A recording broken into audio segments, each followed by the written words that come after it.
Hoy tenemos, queridos oyentes, un invitado muy especial que es otro potencial candidato a la presidencia, potencial no, seguro candidato a la presidencia de la República. Y no le vamos a preguntar ni si es por firmas, ni si es por un partido, ni si es por nada, porque ya ganó las elecciones, que es otro escenario completamente distinto. ¿Con quién se alió? Ese no es asunto nuestro. ¿Quiénes votaron por él? Pues la mayoría, puesto que es presidente de la República. La pregunta es ¿qué hace ya como presidente? Porque estamos en el 7 de agosto y, como les digo, ya pararon las fanfarrias militares y ya se hicieron los homenajes y ya invitó al cuerpo diplomático o no lo invitó y tomaron champaña o no tomaron champaña. Eso será asunto de él y de su estilo y de lo que quiera hacer. Pero ahora tiene que entrar a gobernar este país. He advertido a todas las personas con quienes estamos haciendo este ejercicio que estamos solamente en diciembre, enero del 2016. Estamos lejos de agosto del 2018 y que las cosas pueden cambiar y que uno se reserva el derecho a cambiar en función de que cambien las circunstancias. Eso es perfectamente posible. Pero quienes son candidatos están suponiendo necesariamente que hay una proyección al 2018 y que van a recibir un determinado país y frente a ese país van a entrar en acción. Un país que se está deteriorando. Cada uno dice en qué medida siente que ese deterioro va a ser progresivo o se va a detener. Pues cada uno estará haciendo un ejercicio gimnástico día a día para saber qué país podría recibir y en qué medida ese país estaría en bienandanza, con prosperidad para todos, o estaría descuadernado y en situación muy difícil. Pero lo que sí le interesa a nuestros oyentes desde ahora, es saber ese presidente qué haría y cómo manejaría el gobierno. Es el doctor Alejandro Ordóñez Maldonado, Procurador General de la Nación, reelecto como Procurador General de la Nación, con una reelección anulada por el Consejo de Estado sin que finalmente hayamos sabido por qué. Él debe tener ya la copia de la sentencia, nosotros no la tenemos ni nos hemos dedicado a mirarla, simplemente el presidente Santos y el Consejo de Estado convinieron en que Ordóñez no era un buen invitado como procurador a lo que se venía, es decir, al famoso plebiscito y es decir, a la implementación del plebiscito, porque él habría sido procurador hasta terminar diciembre o comienzos de enero del año entrante y no era un procurador cómodo. Pero bueno, eso es cosa del pasado, lo que interesa ahora es el presente. El doctor Ordóñez ha participado activamente en las conversaciones de los que llamaba Santos los del no y ahora los llama los del nunca. Decíamos nosotros que en este caso Santos tiene toda la razón porque somos los del nunca. Nunca le entregaríamos el país a unos bandidos. Nunca meteríamos en la Constitución Nacional 310 páginas de basura dialéctica. Nunca llevaríamos a la presidencia de la República ni al Senado ni a la Cámara de Representantes a personas que han cometido delitos atroces. Nunca. Pero en fin, esa es otra historia. La de ahora es qué haría el doctor Alejandro Ordóñez Maldonado, ex Procurador General de la Nación, con una larguísima carrera en el servicio público y especialmente en la administración de justicia, académico y catedrático por muchísimos años, hombre cuyas convicciones son claras para el país, pero lo que es importante es saber con esas convicciones qué va a hacer y cómo va a manejar la República. Doctor Alejandro Ordóñez Maldonado, muy buenos días. Muy buenos días, doctor Fernando, ¿cómo me le va? Pues a mí bien, y a usted. Muy bien. Bueno, están claras cuáles son las reglas de juego y las reglas del juego es que no hay ninguna.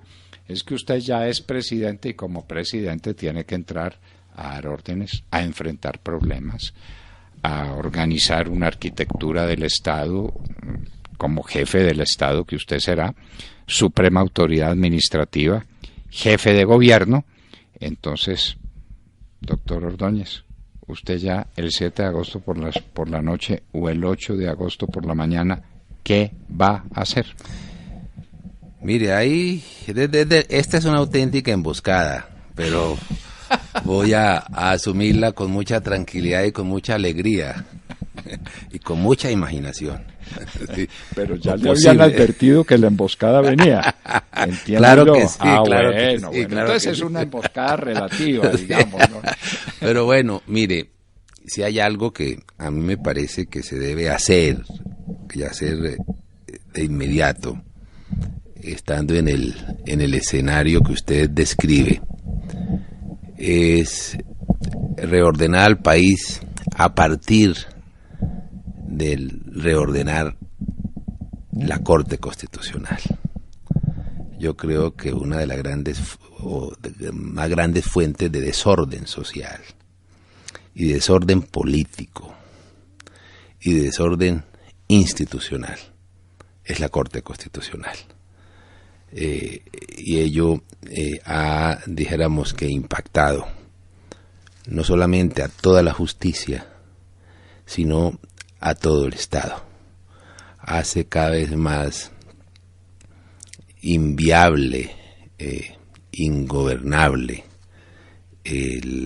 al país y al ejercicio de las funciones públicas. Es una justicia ideologizada.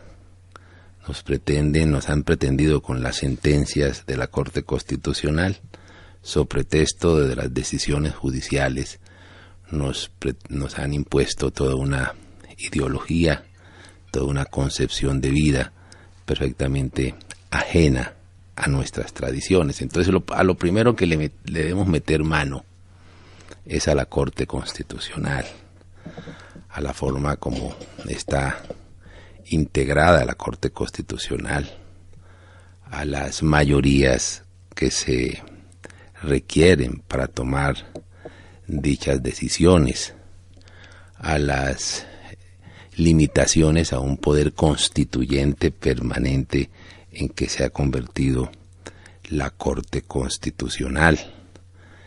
Creo que ese es el primer problema que debemos resolver. Una vez se aboque ese tema, y para abocarlo, usted bien sabe que eso no se puede hacer para que sea contundente, para que sea eficaz, para que implique un verdadero rediseño de este órgano, que convocar una Asamblea Nacional Constituyente con las nuevas mayorías, porque si se han triunfado en unas muy recientes elecciones, hay unas nuevas mayorías que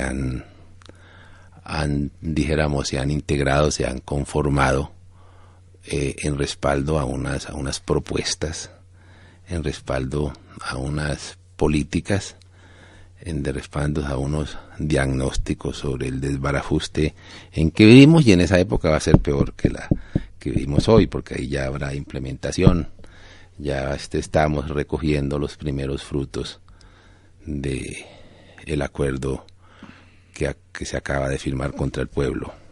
Entonces pienso que las circunstancias van a ser más dramáticas y habrán consolidado unas mayorías que permiten tener muchas certezas sobre cuál sería la integración de una constituyente. Que en estos momentos yo no sería partidario de convocarlas en la hora de ahora, pero en ese momento, con las nuevas mayorías, yo pienso que no se podría gobernar sería un esfuerzo totalmente fallido gobernar con las instituciones tal como hoy se las recibiría, y menester es hacer una reingeniería que tenga la eficacia precisamente para construir, para reordenar, para reencuadernar el país. Esa es la primera decisión que se tendría que tomar, la convocatoria de una constituyente. Muchos somos partidarios de una constituyente. A otros les parece que es como nombrar a Satanás. Pero o el país le hace frente a sus grandes problemas, o los grandes problemas se tragaron el país.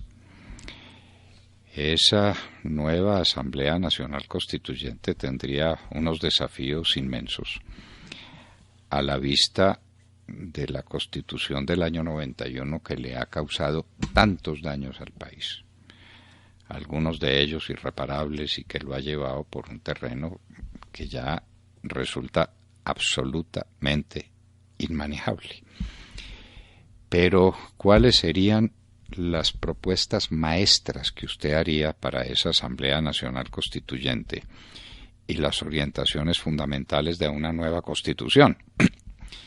Una nueva Constitución que era de las más largas del mundo, hasta que resolvieron hacer una cosa inaudita, que fue meterle 310 páginas de basura retórica a una Constitución. Eso no tenía antecedentes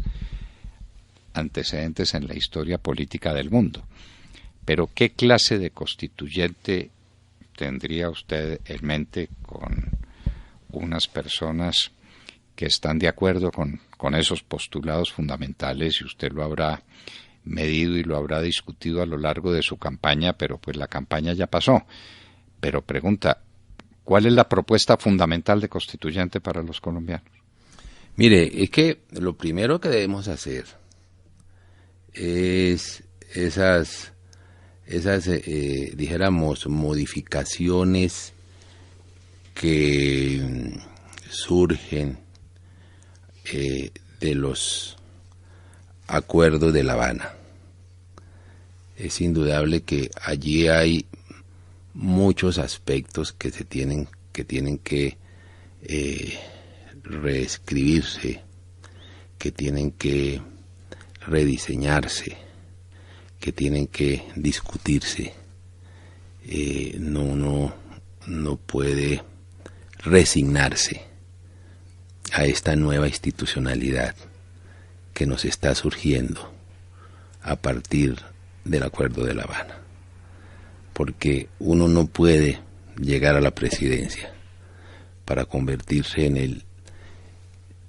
el cómo definirlo, a institucionalizar lo que se acordó en La Habana contra el pueblo, contra la dosis de ilegitimidad que implicó la refrendación en el Congreso, porque la dosis de ilegitimidad que implicó la refrendación en el Congreso le hace, surgir le hace surgir una vocación de incumplimiento, precisamente por lo ilegítimo que fue su refrendación. Y no solamente por ello, sino por haber reproducido unos acuerdos en materia de justicia y en materia de elegibilidad que fueron rechazados por el pueblo colombiano en el 2016, ¿sí? en octubre del 16. Entonces, lo primero que debería hacer una constituyente es precisamente hacerle una reingeniería, esa presencia en el ordenamiento jurídico de esas instituciones. La convirtió el presidente Santos en algo ilegítimo. Entonces, una constituyente lo primero que debe dijéramos, discutir y rediseñar es ese tema. Tema fundamental, desde luego una tarea que no se desarrolla en un día ni en un mes, porque hay que convocar la asamblea, porque hay que celebrar unas elecciones, porque hay que poner la asamblea a deliberar y hay que esperar que la asamblea delibere y que tenga un cuerpo constituyente, y que sí, un cuerpo de constituyente en el sentido de constitución política. Eso toma un tiempo. Y resulta que usted es presidente ya, y entonces echa a rodar ese tema que es fundamental, pero mientras tanto se va a tener que defender de los problemas que va a encontrar, muchos de los cuales tienen conexión con esos acuerdos que se hicieron, con esa manera como fueron aprobados, con esas cosas que se dijeron en esos papeles, que mientras no venga una Asamblea Nacional Constituyente y no diga lo contrario, pues ahí están vigentes, a título de acuerdo especial como los acuerdos de Ginebra. Hágame el favor, por Dios. ¿Cómo se va a defender usted mientras tanto de ese estado de cosas, de esa situación? Por ejemplo, ¿qué hacer con una comisión de seguimiento, que es el poder real, como lo denunciábamos hoy en Colombia? Y un poder real que se expresa, por ejemplo, en que ni el presidente puede dictar decretos con fuerza de ley, ni el Congreso puede tramitar una ley sin la venia previa de una comisión de seguimiento integrada por las FARC y por el Gobierno Nacional, pero en caso de empate resuelven Cuba, Venezuela, Noruega y Chile. Entonces, pues alguna cosa hay que hacer, y de alguna manera se tiene usted que enfrentar a un país como el que va a recibir en agosto del 2018, que usted dice que seguramente va a estar peor que el país de ahora. Estamos totalmente de acuerdo. Esto es un plano inclinado que tiene unas velocidades siniestras. Por ejemplo, en seguridad ciudadana, hace pocos días el país era sacudido por el asesinato de una niña de 7 años, a quien se robó un muchacho de alta clase social, drogado, se la llevó para su apartamento, la torturó, la violó y la asesinó. Y entonces, libre desarrollo de la personalidad. Pues si usted lo dijo, ese es el libre desarrollo de la animalidad. Usted lo dijo. Y el país no le quiso, no digamos creer, no le quiso poner atención a lo que usted decía. Ese libre desarrollo de la personalidad que se inventó la Corte Constitucional conduce a estas cosas que son ya inenarrables e insufribles. ¿Y qué hacemos mientras tanto, mientras logramos desmontarnos de esas atrocidades diseñadas en la Corte Constitucional que tomaron vuelo? Y entonces ahí estamos con que consumir droga es una señal del libre desarrollo de la personalidad. Mientras tanto, ¿qué hacer? Mire, usted toca tal vez uno de los temas más sensibles, más prioritarios, es el tema de la seguridad ciudadana. Sí, señor, lo estoy tocando con plena conciencia de lo que estoy haciendo. Mire, la inseguridad ciudadana se ha venido incrementando exponencialmente, porque no es un tema de percepción, como dicen las autoridades de policía, como lo dice el presidente, como lo dice el ministro de Defensa, que es un tema de percepción. No es así. El incremento exponencial de toda clase de delitos contra la propiedad, contra la libertad, contra la vida, tiene una relación directa con las 200.000 hectáreas de coca. Ese incremento es, dijéramos, tiene una causa. Es que esas 200.000 hectáreas de coca, consecuencia del desmonte de la política contra los cultivos ilícitos, que fue una condición de la FARC en las conversaciones, y igualmente ese incremento en el consumo es una consecuencia de la flexibilización del Estado en el combate contra los cultivos ilícitos. Si usted hace toda un análisis de la evolución que hemos vivido.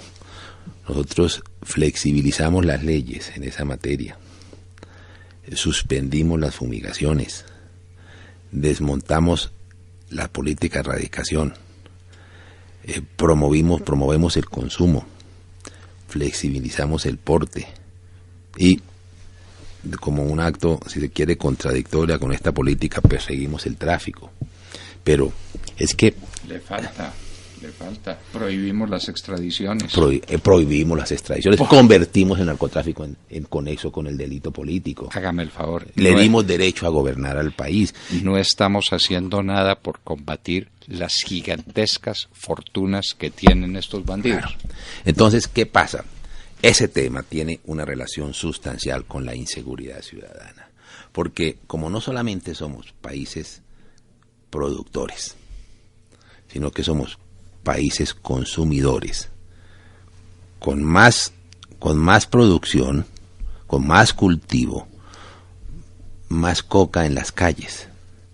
Al haber más coca en las calles, pues esa coca se tiene que distribuir. ¿Y cómo se distribuye? Fortaleciendo las redes del microtráfico. Y al fortalecer las redes del microtráfico, pues hay más adicción. Y al existir más adicción y más redes del microtráfico, pues estas mismas redes del microtráfico son las redes que alimentan la microdelincuencia. Y se disparan todos los delitos contra la propiedad, todos los delitos contra la libertad. Aquí dijéramos que si nosotros queremos combatir la inseguridad ciudadana, porque sabemos muy bien que a mayor inseguridad, menos derechos. A mayor inseguridad, el ciudadano se encuentra más expósito. Entonces, allí hay menesteres combatir, revivir, restablecer la política contra los cultivos ilícitos, restablecer las fumigaciones con glifosato y las estrategias que nos dieron resultados en el inmediato pasado, cuando ustedes llegaron a gobernar en el año 2010. ¿2010? No. 2002. 2002, perdón. Hace rato. Habían 170.000 hectáreas cultivadas. Y las redujimos en 70.000 hectáreas en un año. En un año. Y aquí pasó exactamente lo contrario. Yo recuerdo cuando el ministro de Salud, el doctor Gaviria, anunció con bombos y platillos que se debía suspender las fumigaciones con glifosato porque eso era un riesgo inimaginable contra la salud de los colombianos y porque habían decisiones judiciales. Yo le pedí que convocara inmediatamente el Consejo de Estupefacientes. Y en el debate al interior del Consejo le dije, mire ministro, ahí no hay ni razones científicas, y le demostré por qué no, con una certificación del Instituto Nacional de Salud, y tampoco hay razones judiciales, le demostré por qué no. Le dije, aquí hay razones políticas. La FARC, que son los beneficiarios de esa medida, les exigió eso. Y aquí vamos a nadar en coca, y la FARC va a nadar en dólares, y las BACRIM, el escándalo, se rasgaron las vestiduras, ¿sí? Yo recuerdo, éramos 9 los integrantes, 8 ministros y el procurador. No, 7 ministros, el fiscal y el procurador. Y el fiscal de la época, imagínese. El doctor Montealegre. Quedamos 8-1. El voto fue muy único en contra. Pero cuando Juan Carlos Pinzón fue a votar, ministro de Defensa, me dijo, y lo dijo en público, por eso lo repito acá, digo, mire, procurador, yo estoy de acuerdo con usted, pero lo que pasa es que esto es una política del gobierno. Bueno, entonces... ¿Lo dijo? Lo dijo, y lo dijo ahí. Yo estoy de acuerdo con usted, pero esto es una política del gobierno y me toca votar a favor de la suspensión de las fumigaciones. Y entonces, es necesario, yo ordenaría el reinicio de los bombardeos con glifosato, de la fumigación con glifosato, y implementaría igualmente el desmonte de los cultivos ilícitos, la erradicación manual. Eso es necesario para combatir las redes del microtráfico para combatir la inseguridad ciudadana. Desde luego que no es lo único, es un eslabón de esa política, porque menester es, porque en esa política criminal que está incentivando los cultivos, que está incentivando la inseguridad ciudadana, está este tema, pero hay otro tema, que es ¿cómo decirlo? ¿Cómo catalogarlo? Bauticémoslo como el populismo judicial. No hay raponero, no hay delincuente que no atente contra la seguridad de un ciudadano, que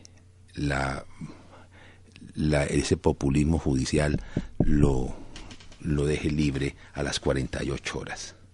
Mucho. Bueno, usted está exagerando. Exagero. Usted es mucho más eficiente, sí, mucho más eficiente que eso. Eso a la hora los dejan libres. Eso es inadmisible. Y la policía se queja amargamente. Claro. Dice, yo capturo bandidos y el juez me los deja en la calle.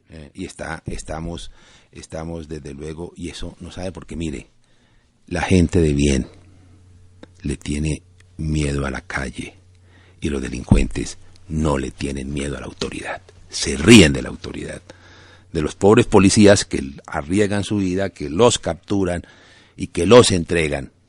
Y a las 24 horas, a las 12 horas, el ladrón sale y va a su misma jurisdicción, ¿sí?, a ostentar y a desafiar al vecino, al padre de familia y al policía. Aquí estoy, a mí no me pasa nada.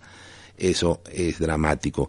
Es que debemos hacer que nuevamente que el pillo le tenga miedo a la autoridad, le tenga miedo a delinquir, sepa que si la hace la paga de manera condigna, de manera adecuada. Yo pienso que si nosotros no volvemos a recuperar la seguridad del ciudadano, la confianza del ciudadano en el Estado, pues cada vez la deslegitimación de la institucionalidad, la desconfianza de nuestra institucionalidad, dijéramos, generará la dosis de incivilidad cada vez más graves y cada vez más amenazantes. Uno de los primeros temas que hay que abocar, y si se quiere se aboca fácilmente, es el de para eso hay que tener voluntad política. Para eso hay que desafiar esa dogmática actual en el que se funda ese discurso políticamente correcto, porque debemos tener un discurso políticamente incorrecto en estos temas porque se ha generado toda un discurso ideológico cada vez más permisivo y proteccionista de una dijéramos filosofía libertaria que todo lo permite y que cualquier limitación en defensa del interés general y del bien común constituye un acto de discriminación y un acto de desafío. Pero no le debemos temer a eso, no le debemos tener a esa demagogia de lo políticamente correcto y tomar decisiones donde se privilegie el interés general y se privilegie el ciudadano, los derechos de los ciudadanos. Así que mire, los padres de familia, cuando sus hijos los viernes les piden permiso para salir a rumbear, quedan con el credo en la boca. O cuando hay que salir a comprar la bolsa de leche en la esquina, porque se acabó la bolsa de leche, o los huevos que no hay para el desayuno, a las 10 de la noche la señora dice, mire mijito, no hay huevo para el desayuno, mañana levantemos a José, mijito, vaya ya. O cuando les toca salir a cualquiera a estudiar donde un compañerito, pues quedamos con el credo en la boca. Porque esperando una llamada, esperando una noticia, la inseguridad ciudadana ha sentado sus reales. Hoy en día ello es lo más importante, lo más el compromiso más grande que cualquier hombre público tiene, si quiere dar respuestas concretas y permitir que el ciudadano pueda ejercer tranquilamente sus derechos, porque el Estado se ha convertido en un gigante para proteger a los bandidos y en un enano para defender al ciudadano. Yo pienso que eso es un gran compromiso que se debe tener, un gran desafío que debe tener tanto en el orden de los cultivos ilícitos como en el orden de las modificaciones legislativas en orden a lograr una justicia eficaz, pronta y oportuna para combatir al delincuente. Por eso esto se vincula con el tema de la Corte Constitucional, porque usted y yo sabemos que eso impacta todos estos temas y flexibiliza y lesiona y termina desprotegiendo al ciudadano. Y usted lo dijo cuando fue Procurador General de la Nación 1000 veces. Usted le habló al país con toda claridad y le planteó un tema que la gente suele despreciar. Cuando uno ve el espectáculo de lo que llaman los habitantes de la calle, lo que está viendo es el espectáculo de ese libre desarrollo de la personalidad. Pero eso está conectado con un tema sobre el que le pido a usted unas palabras, porque es un tema de una densidad filosófica y de una importancia política absolutamente trascendentales. Es el tema de la drogadicción en los niños y en los jóvenes. Porque estos bandidos quieren asegurar mercado. Y el mercado no se asegura con la gente vieja porque esa se les muere rápidamente. Terminan en habitantes de la calle o terminan en un hospital muy rápido. En cambio, un niño o un joven son clientes para 40 o 50 años. Y eso no lo estamos diciendo como una pura teoría. En la hora de la verdad le quiero contar, llamamos en las elecciones para alcalde en un día a candidatos a la alcaldía de Bogotá, de Manizales y de Tocaima y les preguntamos cuál es el primer problema que tiene la ciudad. Contestaron los tres, las ollas del microtráfico. Los tres, Tocaima, Manizales y Bogotá, 3 ciudades tan dispares, tan distintas. Para los tres, ese era el gran problema, el problema crítico. Y resulta que ha pasado mucho tiempo y las cosas, en lugar de mejorarse, están empeorando a unas velocidades siniestras, procurador. De usted se burlan cuando habla de la familia, cuando habla de la protección de los niños, cuando habla de los valores cristianos que tienen que restablecerse para hacerle frente a este horror. Ese tema específico, porque desde luego que hay que fumigar, desde luego que hay que quitarle los bienes, desde luego que hay que extraditarlos a los Estados Unidos, todo eso hay que hacer. ¿Qué se hace con unos bandidos que le venden droga a los niños en los colegios? Que asaltan literalmente los colegios, porque están a la entrada y a la salida de los colegios, y como no pueden entrar ellos, corrompen muchachitos más de grado más alto para que le vendan droga a los más chiquitos. Porque ese niño, una vez que probó la droga, de ahí en adelante es capaz de hacer cualquier cosa. En la televisión veíamos una niña que había terminado en el Bronx, una niña de colegio con su uniforme en el Bronx. Uno decía, ¿pero esto qué es? No eran muchas. ¿Qué hacían? Lo que les dijeran. Esta niña se quejaba de que su tarea era muy dura para obtener una dosis de coca, porque se tenía que acostar con 30 seres humanos de esos al día. Entonces, procurador, esto no es teoría, es que la gente pasa por encima, dice es que el procurador Ordóñez es muy radical y de una ortodoxia, no sé, es que el problema está ahí, el problema no nos lo hemos inventado. ¿Usted qué ha pensado? Porque sobre el tema ha hablado, ha combatido y ha combatido hasta ahora inútilmente, pero uno no se puede cansar. ¿Usted qué haría frente a ese horror de las ollas del microtráfico y de la juventud y de la niñez implicados en ello? Mire, usted describe el problema con una dijéramos, hasta con detalle. Yo voy a contribuirle a esa descripción. Mencionó usted 3 municipios pequeños, ¿no es cierto? Pequeños. No, los Burgos. Bogotá es un... no, Bogotá no, pero... Manizales y Tocaima. Bueno, yo me quedé con Tocaima. Sí. Me quedé con Tocaima, bueno, pero... Tocaima es un municipio pequeño, pues claro. Y uno pensaría, por eso, ¿qué ollas va a haber en por Tocaima? Eso, uno entendería y fácilmente las ollas de Bogotá o de las capitales de departamento, pero en ciudades como Tocaima, la semana pasada me invitó el alcalde de San Gil a un seminario sobre seguridad ciudadana. Y le pregunté, ole, alcalde, ¿cuántas ollas hay en San Gil? ¿San Gil cuántos habitantes puede tener? 60.000 habitantes, debe tener el casco urbano un poco más, bueno, sí, no, 60.000, no creo que tenga más. Donde todo el mundo se conoce, donde todo el mundo es amigo, es una pequeña comunidad. Me dijo, hay 15 ollas en San Gil, 15 ollas. Y todas las ollas están alrededor de ¿dónde? Pues de los colegios, de las escuelas, porque requieren envenenar a los jóvenes, porque envenenados los jóvenes y los niños son sus clientes.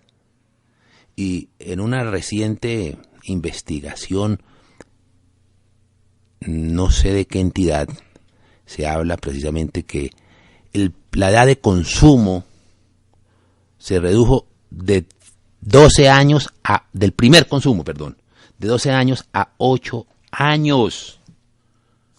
La información que nos dio tal vez fue Planeación Nacional recientemente, que en Colombia hay 1.400.000 adictos. Y todo es otro detalle que un poco ayuda a si quiere, a enriquecer ese panorama que usted lo describió muy bien. A raíz de de la recuperación del Bronx, recuerda que fue hace más de 3 meses. Todavía andan en Todavía eso. andan en eso. Entonces, fue una de las últimas actuaciones que tuve como procurador. Me reuní con el alcalde y me reuní con un sacerdote salesiano, que fue quien reemplazó al padre Javier de Nicoló, y con algunas otras entidades municipales que se encargan del tema. Y me contaba este sacerdote, que creo que dirige un instituto distrital, algo así. Me dijo, mire, en los días viernes, a partir del jueves, viernes y sábado, eran cientos de jóvenes de colegio que acudían al Bronx a hacer lo que usted describió y a lograr consumir la dosis correspondiente. Este tema tiene una estrecha relación precisamente con la disolución de la familia, con la desintegración de la familia. Se me anticipa el procurador. Sí. Se me anticipa. Claro. Y permítaseme aquí acudir a alguna anécdota de don David Cameron, el primer ministro del Reino Unido, que hace muy poco renunció a raíz de la derrota del Brexit, porque allá sí renuncia. Allá sí renuncia. Sí. Como renunció hoy Matteo Renzi. Como renunció De Gaulle y como renunció Pinochet. Bueno, pero solamente uno no ha renunciado. Pero bueno, no nos distraigamos porque ya es expresidente. Ya es expresidente. Sí. Bueno, pero don David Cameron le correspondió soportar unos desórdenes en el verano del 2011 en Londres por la muerte de un adolescente asiático. Hubo unas azonadas que duraron 3 días. Se destruyeron más de 3.000 vehículos y muchos centros comerciales. Cuando vuelve la calma, él se dirige a los londinenses. Y decía palabras más, palabras menos. Cuando veía las columnas de humo, las columnas de fuego y la destrucción que hacían estos adolescentes, yo preguntaba, ¿en dónde están los padres de familia? Y tomé una decisión como primer ministro, que en adelante las políticas públicas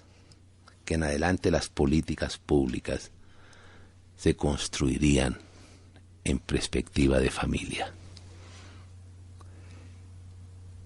Si fortalecía a la familia, si le permitía a la familia cumplir con su misión natural. Dijo textualmente, someteré las políticas públicas a un test de familia.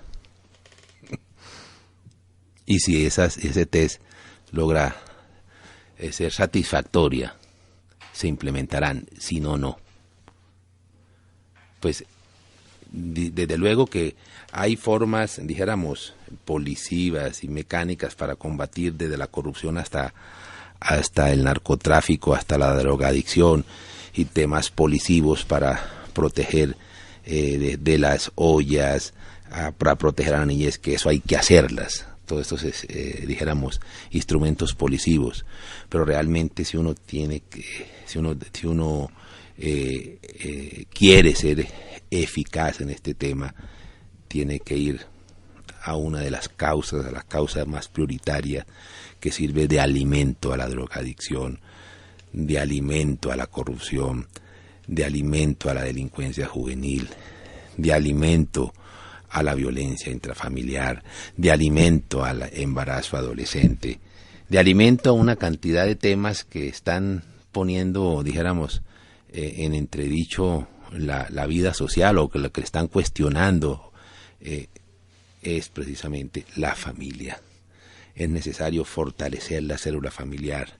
No en vano nuestra Constitución la considera como la célula vital de la sociedad, no en vano, pero desde luego el gran desbarajuste social, el gran desencuadernamiento social y político está precisamente en el desbarajuste, en la desintegración de la familia. Y hoy hay, no nos digamos mentira, doctor Londoño, hoy las políticas públicas, hay infinidad de políticas públicas contra la familia. Hay políticas públicas en materia educativa, políticas públicas que tienen que ver precisamente con la afectación y con la disolución de la célula familiar.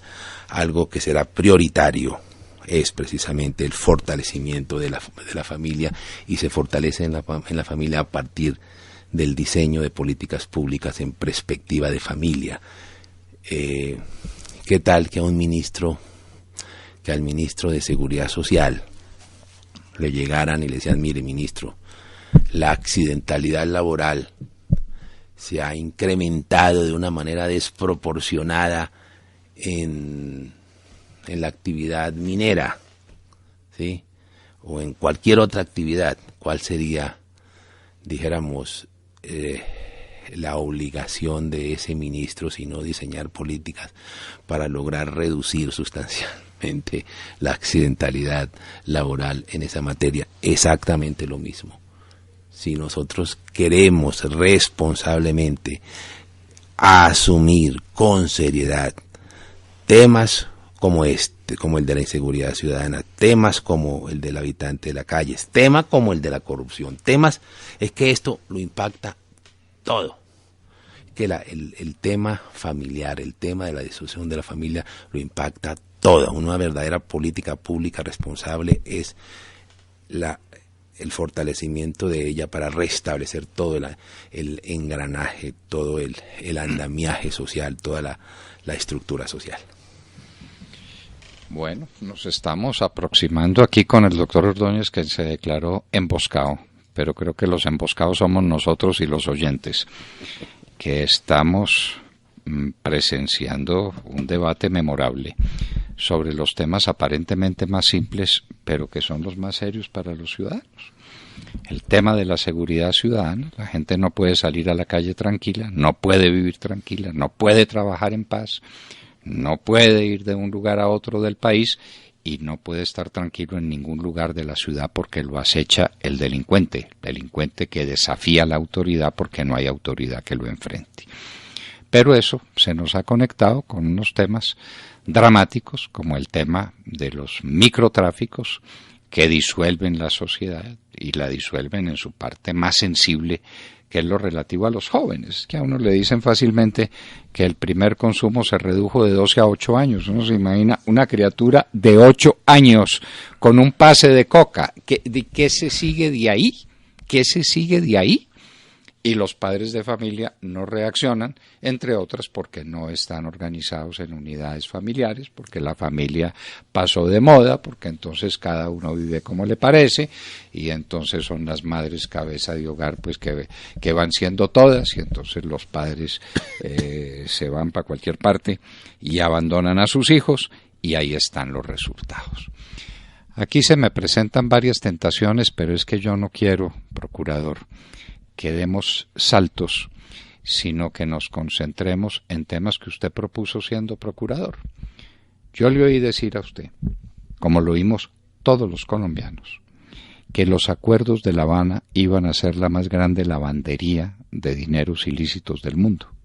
¿Lo dijo o no lo dijo? Por supuesto, lo repetí y eso me valió el señalamiento y la estigmatización del púlpito oficial. Y eso es claro. Y esos capitales indebidos son el comienzo de todas las formas de corrupción y de todos los problemas económicos del país. Problemas económicos del país, que es que no hay industria, pues que no puede haber industria cuando hay un contrabando de esas magnitudes. Y hay contrabando porque hay dólares negros, dólares de la cocaína en cantidades fabulosas. Y entonces no hay desarrollo en el campo porque la gente se sale del campo porque viene a las ciudades a buscar las ollas del microtráfico. Todo esto está conectado.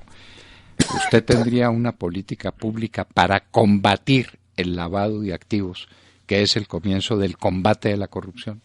Desde luego que sí, yo pienso que si hay algo que va a impactar sustancialmente todos los aspectos de la vida económica del país, pero de la vida política del país, es precisamente la fortuna de las FARC, que va a irrumpir de una forma inusitada,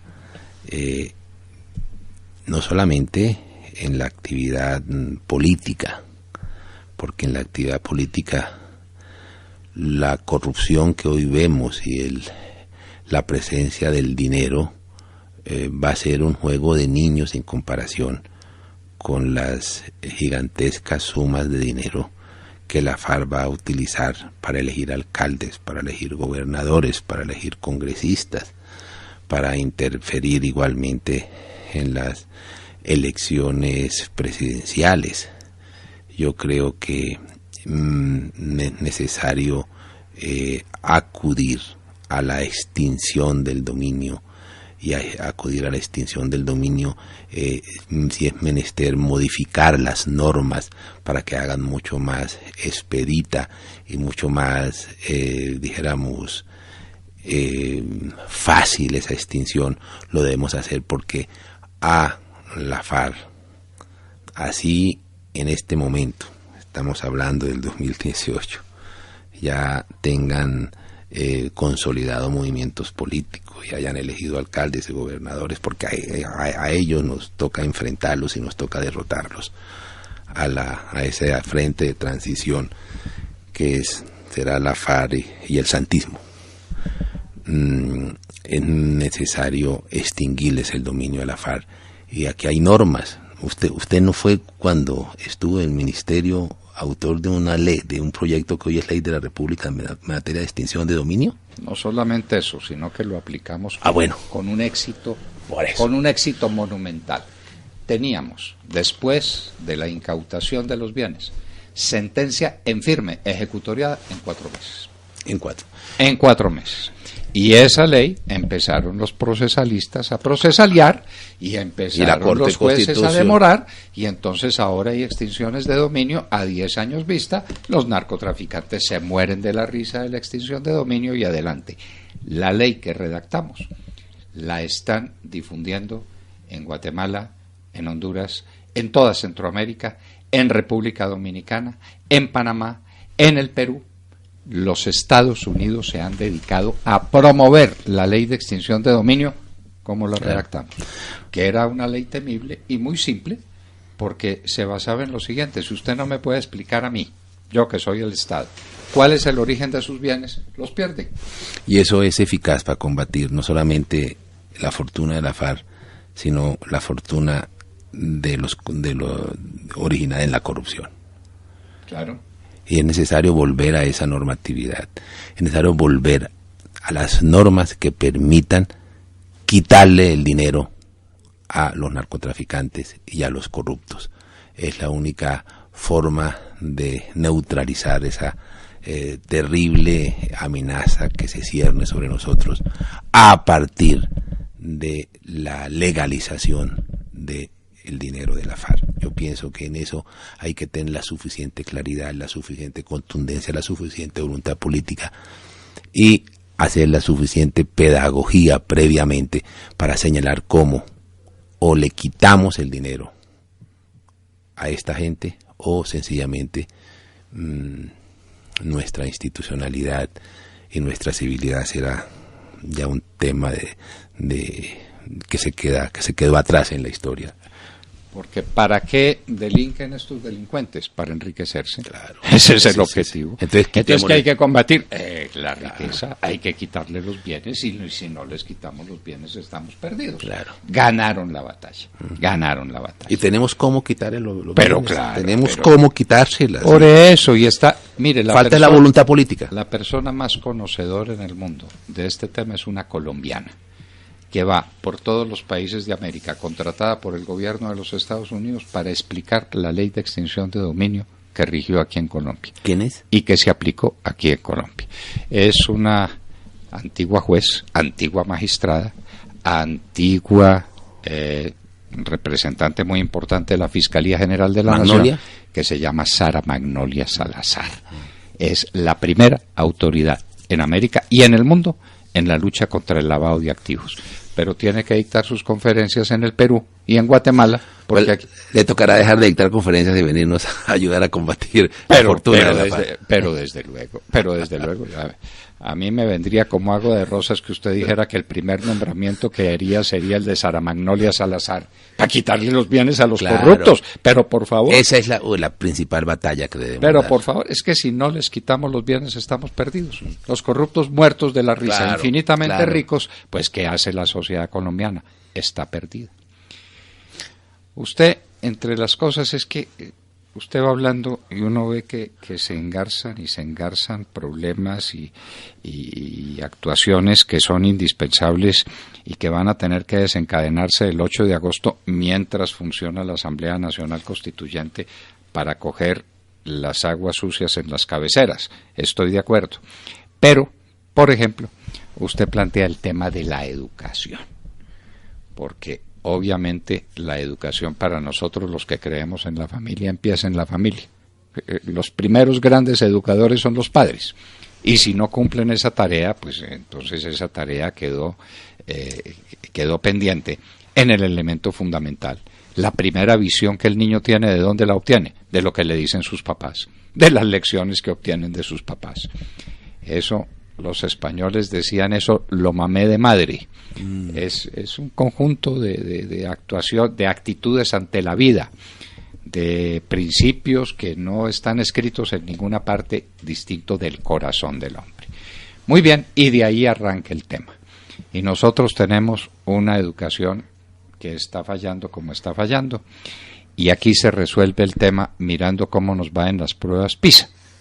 Un colega suyo, competidor suyo, decía, es que esto no puede limitarse a las pruebas PISA. Aquí hay que hablar de una educación mucho más comprensiva y mucho más decisiva. ¿Usted qué haría en el terreno de la educación, ya que es presidente? Mire, es, primero que todo, hay algo que es dramático. Desde hace muchos años hemos venido perdiendo la educación. Y cuando digo que hemos venido perdiendo la educación, le quiero decir es que le hemos entregado la educación y la educación oficial al marxismo, que han venido utilizándose, exagero un poco, no estoy diciendo que toda la educación oficial, pero sí gran parte de la educación oficial la han cogido como instrumento ideológico, como instrumento para implementar, para adoctrinar a nuestros niños, a nuestra juventud en esa ideología. Ese es uno de los temas porque que debemos abocarlos con toda claridad y con toda decisión. El segundo tema es importante, lo siguiente, menester desde luego una educación de calidad, una educación eficiente, pero es necesario, o mejor, no basta con informar, no basta con que sean magníficos en temas de matemáticas o en cualquier otros temas del currículum, y que sepan idiomas y que sepan sistemas y que sean competitivos. Hay que hacer eso, tienen que ser competitivos, tenemos que tener una educación de máxima calidad, pero igualmente no podemos olvidar que menester es educar igualmente en valores, en principios, para formar buenos ciudadanos, porque si se me preguntara realmente cómo logramos que esa educación realmente impacte en la sociedad, pues la mejor manera que impacte, incluso antes de la eficiencia, antes de la competitividad adentro y afuera, es lograr construir buenos ciudadanos. Si la educación logra entregarle a la sociedad buenos ciudadanos, estamos dando pasos determinantes en la reconstrucción de nuestro país y estaremos asegurando el futuro. Y desde luego, todo si se resuelve ahí con buenos ciudadanos, buenos gobernantes, buenos padres de familia, buenos gerentes. Lo impacta integralmente, lo impacta todo.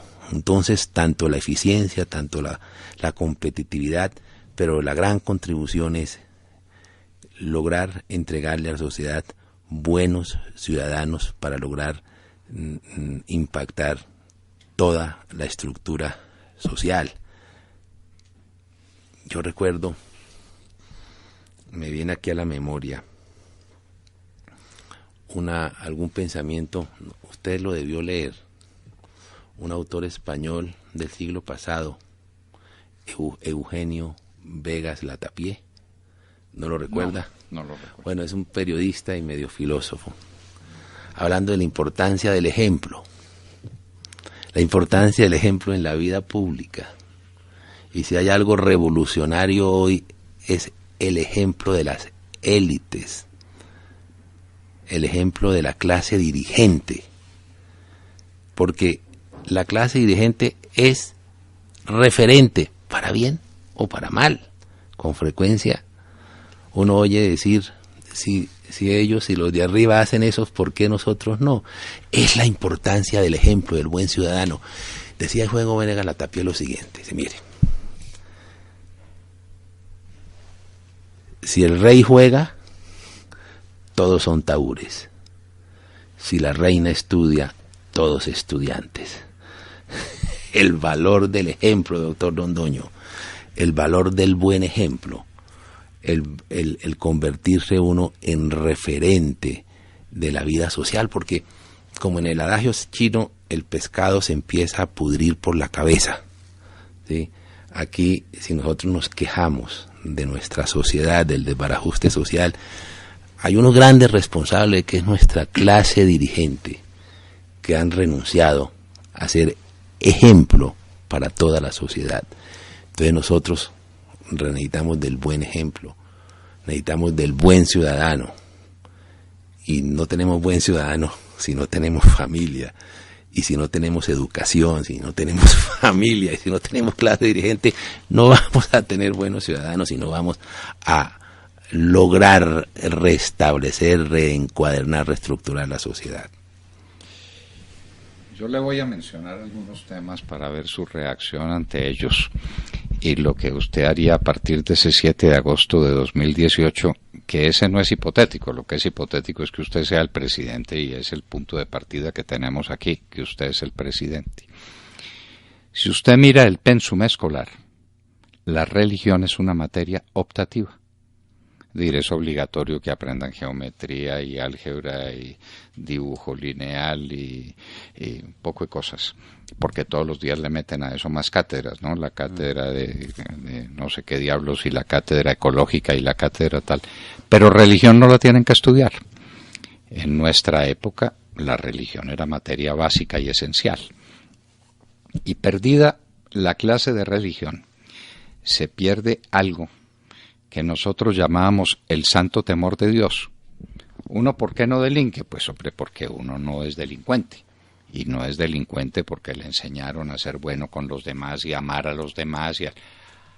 Pero en últimas hay un argumento, y es que Dios existe y que Dios no se queda con nada y que hay que tener el santo temor de Dios. Eso lo conocen las nuevas generaciones. Lo han vivido, se los han dicho. ¿Tiene alguna significación? Un segundo tema.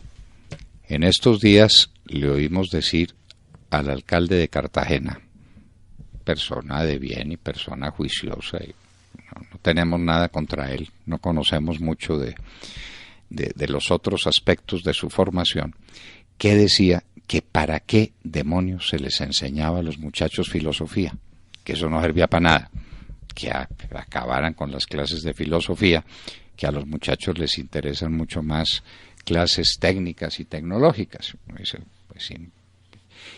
La tecnología es probablemente más eficaz para que un muchacho se gane la vida que la filosofía. Solo que un tecnólogo que no sepa filosofía, pues es un pobre diablo. Y si no tiene clases de religión, pues es un pobre diablo. Entonces, estamos hablando de unos procesos educativos descompuestos, donde las humanidades, lo que llamábamos en general las humanidades, es decir, las lecciones de pensamiento que estructuran la mente de un joven, son completamente desaprovechadas. Yo le preguntaba a algunos jóvenes de ahora, les decía, bueno, ¿a ustedes qué les enseñan de filosofía? Me decía, nada, cero. O sea que el alcalde de Cartagena pues tiene razón, porque dice que para qué filosofía, pues para qué filosofía que no se está enseñando, pues si no se está enseñando filosofía, la filosofía no existe.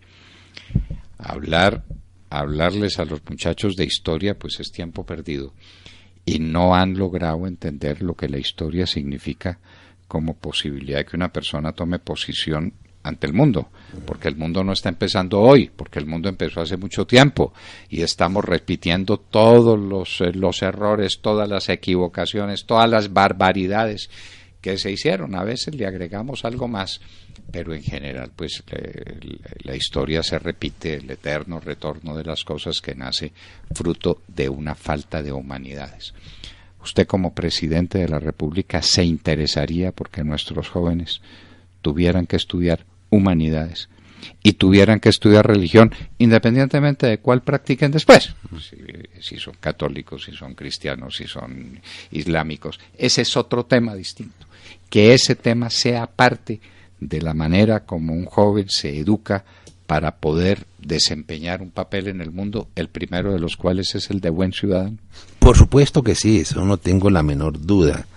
No creo que eso, dijéramos, vaya siquiera a discutirlo, ¿no? Es un hecho que menester es restablecer esa educación humanística, la enseñanza de religión, por supuesto, la de filosofía, por supuesto, la de urbanidad, por supuesto. Mire, le cuento una anécdota, doctor Londoño. Cuando era procurador, en mis primeros años de procurador, me invitaron los alcaldes de la provincia de Vélez. Habían como, no sé, 14, 15, estaban de Vélez, de Sucre, de Bolívar, de Puente Nacional, bueno, están todos los paisanos, habían como 15 o 16 o 18 o 20 de la provincia de Vélez y de la Guanentina. La reunión fue en un teatro muy grande y muy bonito, recién inaugurado, de la Academia de Policía, porque en Vélez hay una Academia de Policía que la hizo el general Rosso José Serrano, porque él es veleño y le dejó eso a Vélez, una Academia de Policía de Carabineros. Entonces un auditorio como para 300 personas, muy bien adecuado. Y di una conferencia. En esa época la Procuraduría acababa de editar un muy interesante documental que se llamó El Nuevo Ciudadano Colombiano. Pero tengo que mandar eso hace como 5 o 6 años, pero yo me dediqué a ir por los municipios a hacer pedagogía del Nuevo Ciudadano Colombiano. Y desde luego me gané muchas críticas de la mamertería intelectual nuestra. Y al terminar se para un alcalde, el alcalde mayor en edad, ¿no?, de los asistentes. Recuerdo que un doctor Villaveses, un hombre de unos, no sé, de bastantes años, era como la 5ª vez que era alcalde. Me dijo: procurador, yo lo felicito a usted, lo felicito, siga así, no se deje, me perdona la frase, pero como muy santanderano, dijo: no se deje joder. No se deje joder. Pero aquí hay 2 cosas que se necesitan. Y le dije: ¿qué alcalde? Digo: el catecismo estético y la urbanidad de Carreño. Dentro de su teoría hay que restablecer la formación humanista, ¿sí? Aquí nos dijéramos, pintan como un gran aspiración el que los jóvenes manejen sistemas y hablen inglés, pero muchas veces son unos auténticos bárbaros que hablan inglés y que manejan computadores, ¿no? Porque esta formación humanista se ha perdido totalmente. Mire usted cómo va conectando los temas. ¿Dónde fue que aprendimos nosotros, los de nuestra generación, a respetar a la mujer por encima de toda consideración? Es decir, alguien nos enseñó que a la mujer ni con el pétalo de una rosa, y se nos puede caer la mano. Si nos encontramos una loca y nos coge a puños, pues nos cogió a puños, y a ver cómo no nos pega la mayor cantidad de ellos, pero ir a tocarla, es que eso no existía, eso no existía. En esas urbanidades de Carreño nos enseñaron que si uno estaba sentado en un bus y llegaba una mujer, uno le cedía el lugar, que si la mujer se iba a sentar, uno le corría el asiento y le corría el asiento. Si todo eso se hace, es obvio que uno no la mata. Claro. No era necesario el feminicidio. Por eso, en una sociedad donde se le enseña a los jóvenes a respetar a la mujer porque son madres, porque transmiten la vida, porque son lo más significativo que hay en el orden social es la mujer, porque la madre es el comienzo de todos los principios afectivos y de todas las enseñanzas fundamentales que recibe el niño. Por eso hay que respetar a las mujeres. Y entonces, con esas clases de urbanidad y con esas clases de religión, no hay necesidades. Que es que vamos a proponer un tema porque no es posible que a la mujer la maten y que la agarren a palos. Pero por Dios. Pero es que ¿dónde estamos y a dónde llegamos al punto en que a las mujeres se las irrespeta de esa manera y se les da de trompadas y pasan lo que pasan y los famosos feminicidios? Mire usted la simpleza de los planteamientos y la profundidad de los efectos que tienen. Claro.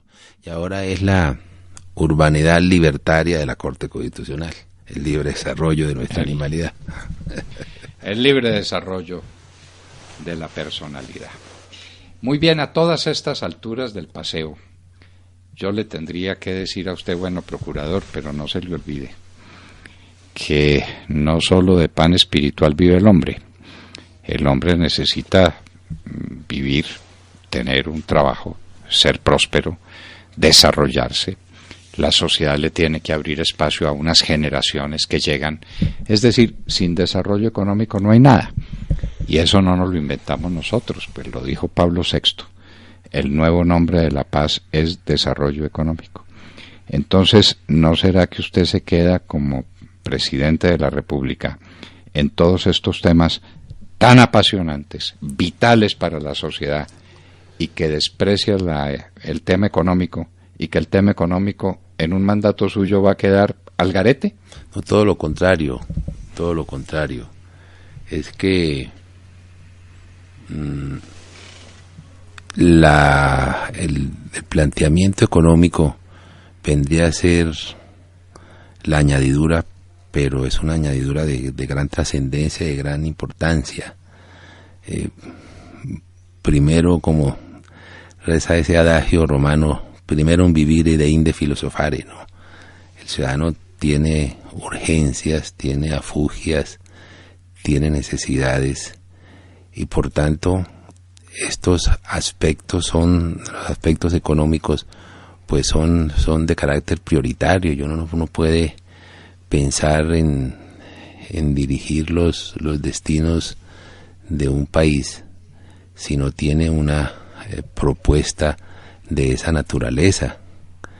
Yo creo que aquí menester es saber exactamente y privilegiar exactamente en un sistema económico la propiedad privada, a sabiendas que la propiedad privada tiene una función particular y desde luego una función social, pero en la medida que haya unas, dijéramos, posibilidades de fortalecer la propiedad, de que esta propiedad logre en una estructura de libre mercado permitir la creación de empleo y la creación del desarrollo para que fluya en todos los sectores sociales sin que existan desproporcionadas presiones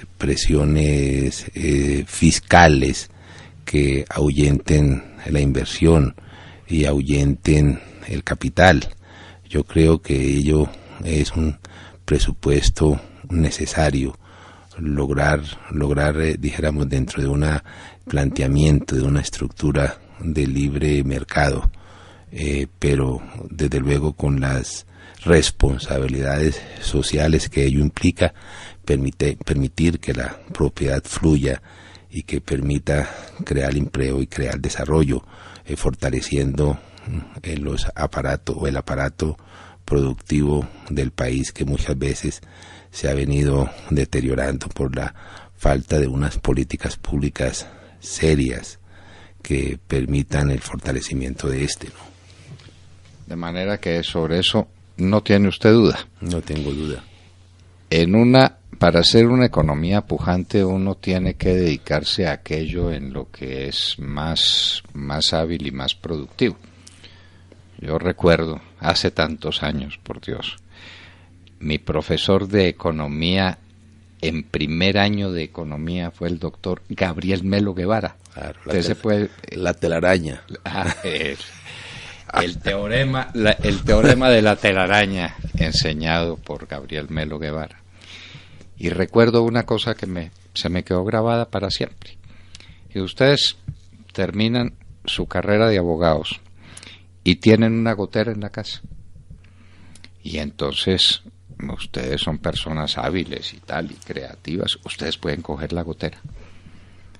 Pero resulta que hay una persona dedicada a coger goteras que es más hábil que usted para coger goteras. Pero además esa persona tiene esa dedicación, y esa dedicación tiene un determinado impacto en la vida social, tiene una determinada demanda, y usted, mientras el hombre le coge la gotera, usted puede estar dedicado a otra cosa en la que sea más eficiente usted. Entonces no se dedique a coger goteras, a pesar de que sepa coger goteras, porque está perdiendo no su tiempo, sino que está perdiendo su dinero. No puede hacer las cosas para las que no es eficiente. Lo mismo pasa con los países. Los países tienen que dedicarse a aquello en lo que son competitivos, es el nombre que ahora se le da. Las cosas que hacen mejor que los demás y donde pueden sacar ventaja y donde pueden constituir una economía interna equilibrada y pujante, pero al mismo tiempo una economía externa, es decir, que el país se vuelque al exterior con unos proyectos de exportación importantes. Usted pues ya estudió la cosa, ya pasó la campaña. ¿Cuáles son los puntos en los que los colombianos somos más eficientes que los demás y a lo que nos debemos dedicar para sacar ventajas competitivas sobre el resto del mundo? ¿Qué visión tiene usted? Mire, yo creo que nosotros hemos cometido un gran error, digamos, en los últimos años de nuestra historia, y fue haber abandonado el campo, haber quitado los ojos, haber volteado los ojos y dejado abandonado al campo, y haber incluso renunciado a la posibilidad de industrializar nuestro campo. Creo que realmente ese tendría que ser una de las prioridades del gobierno: la protección, la promoción, el diseño de políticas públicas necesarios para hacerlo competitivo mediante la necesaria industrialización. Creo que en eso nosotros hemos cometido un grave error. Nos redujimos a los temas extractivos y dependimos en gran parte de la producción extractiva, abandonando de una manera irresponsable al campo colombiano. Entonces usted propone poner los ojos en el campo. Sí. Con un criterio de desarrollo de gran empresa, con un criterio de desarrollo minifundista. ¿Cuál es la visión que usted tiene sobre el particular? ¿Qué hacemos? Usted tiene, por ejemplo, la altillanura, que es una cosa gigantesca, y hay unos coterráneos suyos santanderianos que están en la altillanura con unos efectos productivos sencillamente maravillosos. Y eso no es sino 12 veces el Valle Geográfico del Cauca, para ponerle un ejemplo. Y usted mira la Mojana, y usted mira pues el campo colombiano, que es de unas posibilidades indefinidas. Para eso se necesita capital y gran empresa. O eso se desarrolla con economías familiares y con minifundios. ¿Cómo es la visión que usted tiene sobre ese particular? Porque claro, hay que industrializar el campo. Estamos en total acuerdo con eso, en total acuerdo. Por ejemplo, el tema de la reforestación. Este es un país que produce árboles y produce madera a 2 veces la velocidad que se produce en Chile. Y Chile gana capa vegetal gana cobertura de árboles en la misma proporción en que nosotros la perdemos. Somos locos, absolutamente locos. Pero ¿qué visión tiene usted sobre el tema? Mire, lo que pasa es que usted lo dice muy bien. Es necesario inyectarle capital, es necesario industrializar al campo. Nosotros no podemos pensar en un desarrollo del agro, de un desarrollo del campo, con estructuras minifundistas, como está en los acuerdos de La Habana. Como está en los acuerdos de La Habana. Refería. Porque me la cogió en el aire. Claro. Porque Colombia es una, no sé, es una de las 5, 6 o 7 grandes despensas del mundo. Y nosotros estamos a espaldas de ellos. De 5 se habla. De 5, ¿no es cierto? Bueno, la quinta despensa del mundo. Ahí está nuestro futuro y nosotros debemos hacer todo el esfuerzo, hacer todas las inversiones necesarias, internas y externas, para lograr industrializar al campo. No podemos detenernos siquiera un momento en pensar en que todas las estructuras minifundistas que han planteado, porque sería retroceder muchos años y desafiar, dijéramos, nuestro futuro, echar por la borda nuestro futuro, teniendo las mejores posibilidades de desarrollo si lo logramos priorizar y priorizar responsablemente. Doctor Alejandro Ordóñez Maldonado, usted llega a un mundo, claro, que puede cambiar de aquí a allá, pero si pensamos en este final del 2016 y comienzos del 2017, un mundo que está virando a lo que se llama, con todas las inconsecuencias y superficialidades que comprende una generalización del tema, que está virando hacia la derecha. Usted tiene unos Estados Unidos que derrotaron a la candidata Clinton para imponer un hombre de derecha, bueno, malo, regular, pero lo cierto es eso. A pesar de él. A pesar de él y en contra de él probablemente, en contra de él probablemente. Usted tiene que en Francia va a ganar un candidato de derecha. El peligro es que gane la ultraderecha, pero lo que es cierto es que la izquierda está perdida. Usted tiene el caso de España. Acaban de transcurrir unas elecciones complejas, difíciles. Los españoles vinieron, pero en últimas eligieron un gobierno de derecha. Acaban de pasar unas elecciones en Austria. Casi las gana la ultraderecha. Casi. En Austria. Tenemos elecciones en Holanda con un pronóstico complejo, donde es muy posible que gane la derecha y hasta la ultraderecha también. Usted tiene el caso apasionante de China, que es un país comunista, que en materia económica es el país más derechista que hay en el mundo.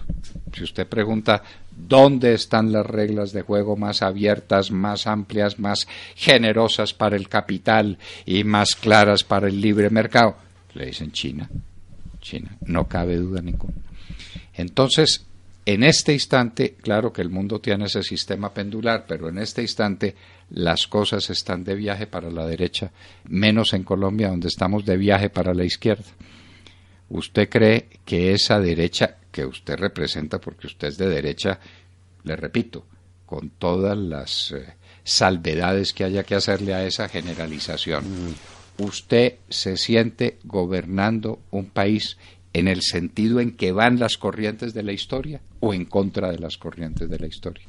Mire, desde luego es que Colombia, la opinión pública colombiana, la sociedad civil colombiana demostró el 2 de octubre, contra todo lo que nosotros pensábamos. Yo creo que los primeros, dijéramos, que nos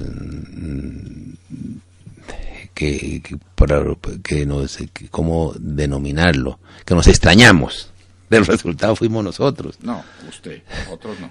Bueno, pero me refiero nosotros estábamos convencidos de que íbamos a ganar porque el pueblo colombiano no se iba a dejar montar un sistema marxista-leninista. Bueno, Pero bueno. Pero la gran, dijéramos, muy pocas personas pensaban en nuestro triunfo. Cierto. Incluso nosotros mismos.